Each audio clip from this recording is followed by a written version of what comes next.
Now, let's understand that API testing related questions are important. Okay. Don't think that you have worked on UI functional testing only, so they will not ask you. API is, nowadays it's like, because API testing is a separate thing which people are doing it right properly, like doing API check first, then going to the UI part, right? So learn about API testing first of all. And in API testing, generally there are 15 to 20 basic questions are there. They do not ask a lot of things about in API testing, or generally they do not go in very depth about API part, right? Thing is, you should know basic things, and you have not theoretically. So whatever you're learning, learn it practically. Now, what is put and patch? What is the difference between these? Can we use post after put? Okay, let's see. These are the questions. If you'll explain about the difference, then they will be okay. Interviewer will be okay. So let's understand. There are post method, there is put method, there is patch method. The task for all these things are doing something on the database, or creating something on the database, or updating it, right? But there is a difference. When you do post, it's like creating a new resource. So for example, there is an employee database, okay? And through a form in the user interface, you fill a form like ID, salary, and all, right? And then you are clicking on submit. Or another example, let's say you are creating a ticket in IRCTC website. You put all those details, like your name, birth preference, right? All your detailed phone number and all, and you click on submit, okay, or next button. So what happens is, in the background, it creates a post math call, post request, with all your data in, let's say, JSON format, and it goes to their database, IRCTC web server, and through that, there is a update on the database, and it gives you back a response that it's 201 created. So generally, when there is a post call, the response code is 201 created, post message. Okay. Now, this is post. Put and patch, we are using it to update the detail which is already there. It's not for creating the records or the resources. You are updating it. So when you use like put, you have to provide all the details for that particular resource. Okay. So for example, even if you just want to update, let's say, employee salary, right? But the other details like name, address, if it is in the JSON, what we say as a protocol, if you have all those things to put, right, then you have to put all other details also along with what you want to change, right? Input. But in the patch, you have to provide only a particular thing which you want to update. Okay. So for example, if you want to update the salary only, so you just will provide salary and the particular employee ID, let's say, for which you want to update the salary. Okay. Now understand, patch is a very general word. You may have heard about, there is a new patch has come in Windows update, so we have to update the patch, right? So it doesn't update your whole system, right? It updates a particular part. That's why it is called patch. It's like patch, right? Patchwork. Okay, so in that sense also, if in API testing you have sorry, oh, what was that? Yes, patch request method. Okay, fine. Asking collection framework, tree set, hash map. Yes, let's understand that generally you do not use all these things while you do, let's say, test automation. But it's very important to learn about the collections, because gradually you do different things. When you are doing API testing, probably you will play with JSON data as a response, and then you have to sort it, let's say. Then you should know about collection. You should know about list, set, tree set, hash map, and it's not too much to ask. Let's understand all these questions. You should not take it like this is too much to ask for with a test engineer. Why they are asking this? Very, it's not like that. These are very genuine questions.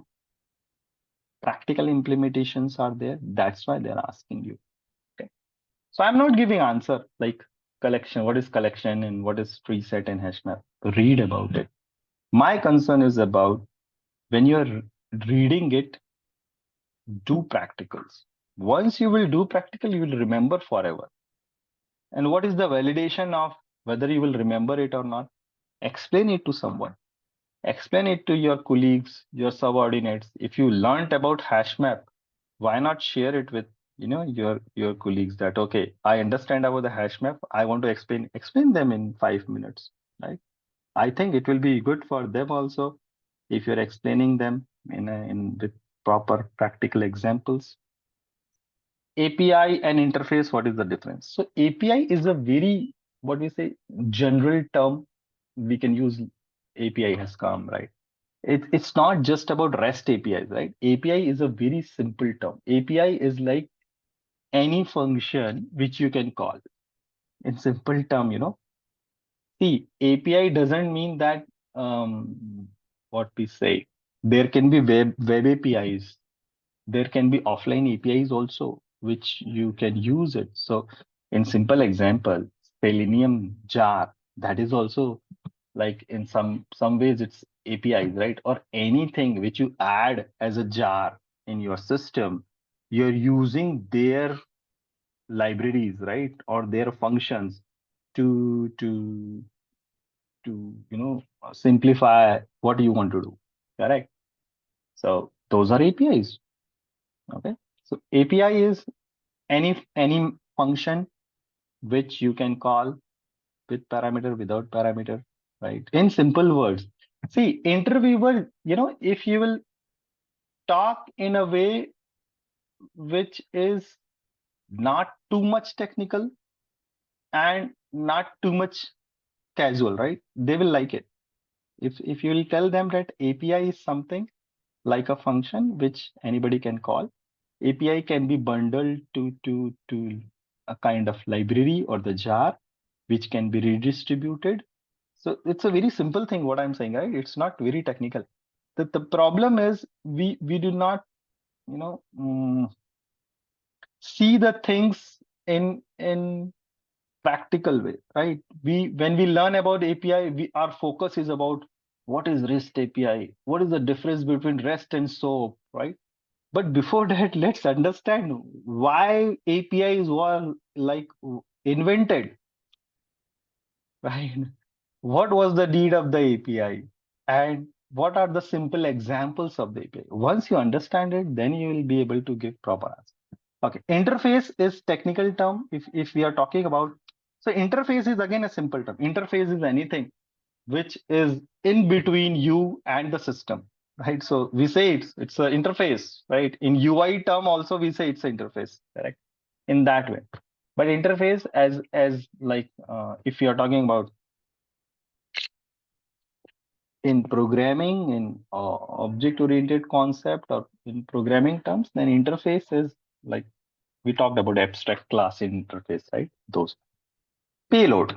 Payload is what you put it when generally there is a post method, right? You put your data in a JSON format, let's say for REST APIs generally you put it in a JSON format. For SOAP APIs generally you put it in XML format.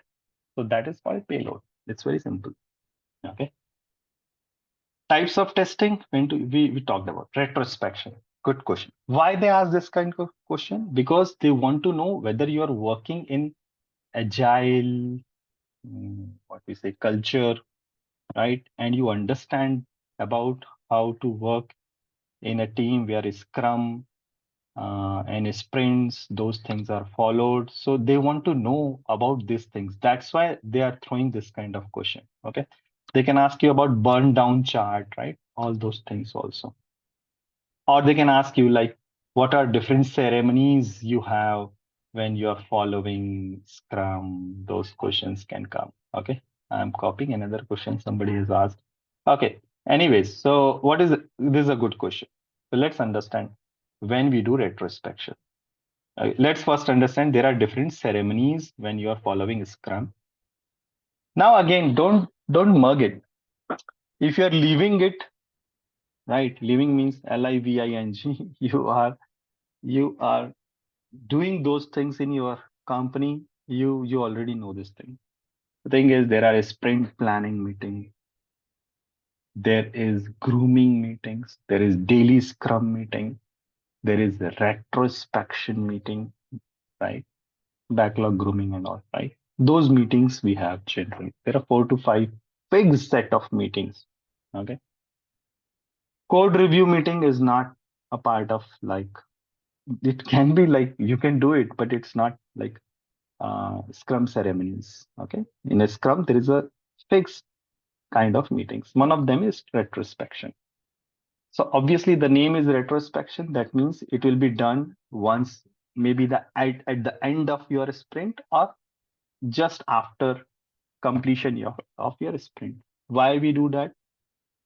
We do that so that we will get to know what are the good things we are doing, and what went well, where are the improvement area of improvement, right? And what will be the action item. Generally, these are the things. There is a fixed format of it. If you talk with your Scrum Master, they will give you the better answer for this. Okay. Then now the question is what you do with the retrospection. So basically, the answer is the thing is we note down all the things which went well. We note down what are the things which was, didn't go well, and what is the action item. So once we record it, everyone has a say about it, right? In whenever the retrospection meeting is happening, all the team member has to put something. Okay. Okay. Then once it is done, in the next, so it's ongoing activity. So there are like people, there may be in some companies who will check whether our retrospections are implemented or not, right? Whether we are following those action items or not, right? But basically, when we are saying following the scrums, right, or agile, different kind of agile methodologies, the thing is, uh, team has to be self-organized, self-motivated. So whatever action items are there, they have to implement on their own. Okay. So it's like follow up will be done by the scrum master in some ways, but it's the action item for everyone, right? That okay, we are following it. So that's it.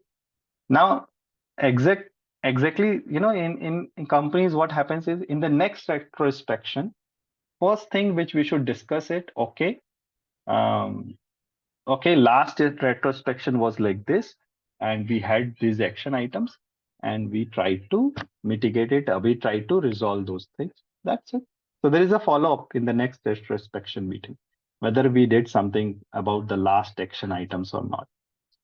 Okay, the 10th question is asking collection framework tree set hash map. I talked about it. That yes, collection they will ask you prepare well with examples, understand it, when to use what, how a particular thing is better. So they can ask you whether linked list is better for sorting, searching, which one is better, whether linked list is better or any other, set is better or tree is better for sorting and searching. So those kind of questions can come. Prepare it. Okay, I copied it twice. Connection framework. Okay, 12th question. What will advanced certification like the automation engineer or knowledge itself is sufficient? Don't have to waste time for them. What is the interview perspective? Yes. So let's understand about it's a good question about the certification part. Let's understand. Certification should not drive your career. Uh, Certification should complement what we are doing. Okay. It's like this. It's not like that I will do a lot of Microsoft certifications and I'll become something, or a lot of DevOps certification, or a lot of ISTQB certification. I'll become those. It's not like this. Let's understand at different stages of your career, it's better to do this kind of certification just to get more knowledge and just to validate ourselves that, okay, we know these things. Okay. We have reached to a point where we understand these things like this. So, for example, for an example, if you are new to the testing world, it's not a bad thing to do ISTQB certification. People generally criticize about it, but I don't see in that way. ISTQB certifications are good, at least to understand the basic things, foundation part of the testing, how it works, different kind of terminologies, type of testing and all, right? But then you should understand how you are implementing it in your daily day life, right? You have to get mature with that. Okay. Another example, maybe let's say OCA or OCP, Oracle certification for programming, Oracle certification for what do we say, databases, right? There are different levels that also you can do and learn with that, right? When you're doing certification, first prepare for it, then give these kind of exams, and it's a good thing. It's for your own satisfaction, and for if you want to, it's good to add in resume. Why not?